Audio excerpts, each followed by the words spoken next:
30 juillet, Psaume, chapitre 109, chapitre 110, chapitre 111. Au chef des chantres, de David, Psaume. Dieu de ma louange, ne te tais point. Car ils ouvrent contre moi une bouche méchante et trompeuse, ils me parlent avec une langue mensongère, ils m'environnent de discours haineux et ils me font la guerre sans cause. Tandis que je les aime, ils sont mes adversaires, mais moi je recours à la prière. Ils me rendent le mal pour le bien et de la haine pour mon amour. Place-le sous l'autorité de méchants et qu'un accusateur se tienne à sa droite. Quand on le jugera, qu'il soit déclaré coupable et que sa prière passe pour un péché. Que ses jours soient peu nombreux, qu'un autre prenne sa charge. Que ses enfants deviennent orphelins et sa femme veuve. Que ses enfants soient vagabonds et qu'ils mendient, qu'ils cherchent du pain loin de leur demeure en ruine. Que le créancier s'empare de tout ce qui est à lui et que les étrangers pillent le fruit de son travail. Que nul ne conserve pour lui de l'affection et que personne n'ait pitié de ses orphelins. Que ses descendants soient exterminés et que leur nom s'éteigne dans la génération suivante. Que l'iniquité de ses pères reste en souvenir devant l'Éternel et que le péché de sa mère ne soit point effacé. Qu'ils soient toujours présents devant l'Éternel et qu'ils retranchent de la terre leur mémoire, parce qu'il ne s'est pas souvenu d'exercer la miséricorde, parce qu'il a persécuté le malheureux et l'indigent jusqu'à faire mourir l'homme au cœur brisé. Il aimait la malédiction, qu'elle tombe sur lui. Il ne se plaisait pas à la bénédiction, qu'elle s'éloigne de lui. Qu'il revête la malédiction comme son vêtement, qu'elle pénètre comme de l'eau dans son intérieur, comme de l'huile dans ses os. Qu'elle lui serve de vêtement pour se couvrir, de ceinture dont il soit toujours saint.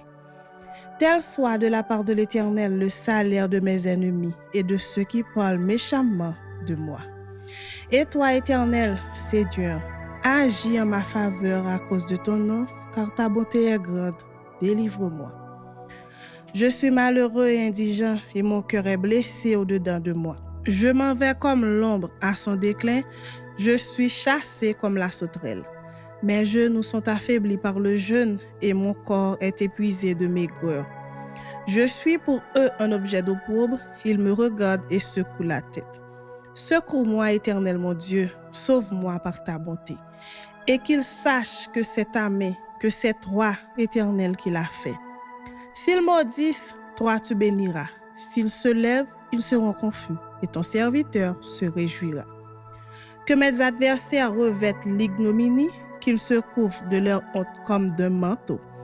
Je louerai de ma bouche hautement l'Éternel, je le célébrerai au milieu de la multitude, car il se tient à la droite du pauvre pour le délivrer de ceux qui le condamnent. Chapitre 110.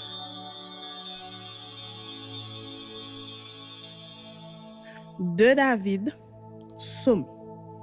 Parole de l'Éternel à mon Seigneur. Assieds-toi à ma droite jusqu'à ce que je fasse de tes ennemis ton marchepied.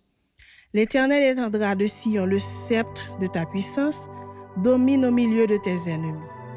Ton peuple est plein d'ardeur quand tu rassembles ton armée. Avec des ornements sacrés, du sein de l'aurore, ta jeunesse vient à toi comme une rosée. L'Éternel l'a juré et il ne s'en repentira point. Tu es sacrificateur pour toujours à la manière de Melchizedek. Le Seigneur à ta droite brise des rois au jour de sa colère. Il exerce la justice parmi les nations. Tout est plein de cadavres. Il brise des têtes sur toute l'étendue du pays. Il boit au torrent pendant la marche. C'est pourquoi il relève la tête. Chapitre 111.